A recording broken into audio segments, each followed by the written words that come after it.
des affaires sociales.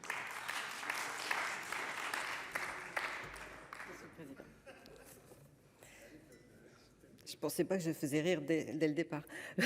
Monsieur le ministre, Monsieur le Président, Monsieur le Ministre, Monsieur le Président de la Commission des Finances, Madame la Présidente de la Commission des Affaires sociales, Monsieur le rapporteur, chers collègues. La Commission des Affaires sociales ne va pas être plus indulgente que la Commission des Finances. Je le regrette, Monsieur le Ministre, mais il en est ainsi. En fait, les hypothèses macroéconomiques sont optimistes, comme ça a été dit. Je ne reviendrai pas longuement sur le regard que porte le Haut Conseil des finances publiques à propos de ces hypothèses. J'ai eu l'occasion d'ailleurs de le dire lors de différents regards sur les différentes lois précédentes.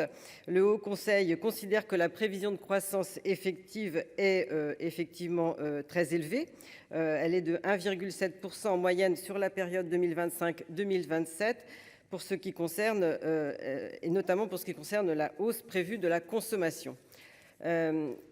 Le Haut Conseil doute également des hypothèses retenues en matière de croissance potentielle qui supposent des gains de productivité sensiblement plus élevés que ce que laissent attendre les tendances récentes et une augmentation de l'emploi total qui paraît surestimée.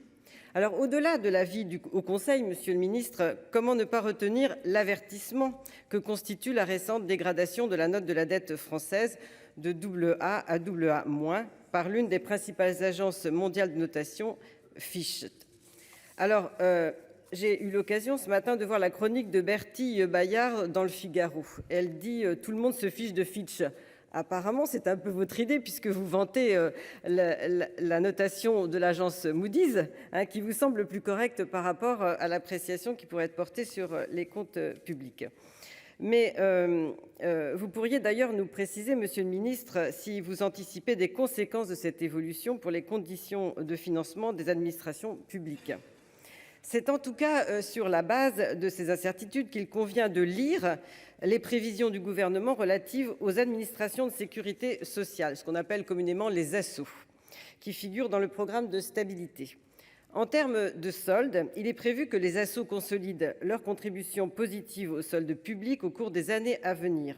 Après un retour, je vous le rappelle, dans le vert en 2022, plus 0,3 points de PIB, le solde consolidé des administrations de sécurité sociale s'établirait à plus 0,7 points de PIB dès 2023 et oscillerait ensuite entre plus 0,6 points de PIB en 2024 et 0,9 points de PIB en 2027.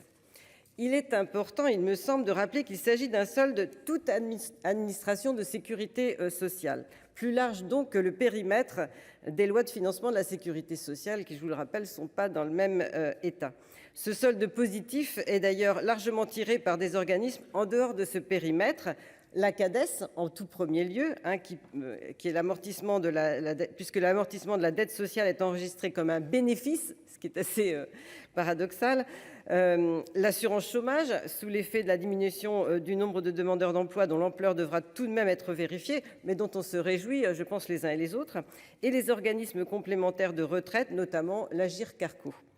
À l'inverse, même après la réforme des retraites, les régimes obligatoires de base de sécurité sociale devraient, eux, rester en déficit sur l'ensemble de la période couverte par ce programme de stabilité. Ainsi, l'annexe du récent collectif social prévoit une dégradation des comptes dans les années à venir avec un déficit consolidé qui passerait de 8,2 milliards d'euros en 2023 à un peu plus de 13 milliards d'euros en 2025 et 2026.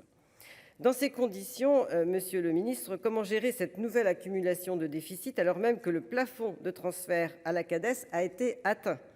Envisagez-vous de demander au Parlement de nouvelles autorisations de transfert à la CADES à court ou à moyen terme ? S'agissant de l'évolution des dépenses publiques, je relève que le gouvernement prévoit un fort dynamisme des dépenses de la sécurité sociale et vous l'avez précisé, Monsieur le Ministre, malgré l'extinction progressive des dépenses exceptionnelles liées à la crise épidémique.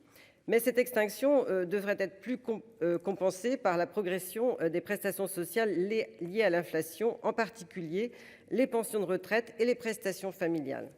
Je conclurai en soulignant que les réformes structurelles sur lesquelles s'appuie le gouvernement pour amorcer une trajectoire de désendettement concernent pour l'instant uniquement la sphère sociale qu'il s'agisse de la réforme de l'assurance chômage ou de la réforme des retraites. Et je souligne également, Monsieur le Ministre, la part que le Sénat et en particulier la commission des affaires sociales ont pris dans l'examen de ces deux réformes. Nous avons à chaque fois su prendre nos responsabilités et su faire preuve de cohérence avec nos positions passées. Qu'en sera-t-il des mesures à venir qui permettront de tenir les dépenses publiques au niveau fixé par ce programme de stabilité ? Pourront-elles concerner de nouveau les administrations de sécurité sociale, alors même que les besoins en matière de santé et d'autonomie sont grandissants ? Ce document est assez lacunaire sur ce point essentiel. J'espère, Monsieur le Ministre, que vous pourrez nous apporter davantage de précisions à l'occasion de ce débat. Et je rappelle que laisser creuser la dette, c'est une pure inconscience, c'est une perte de liberté. Merci, cher collègue.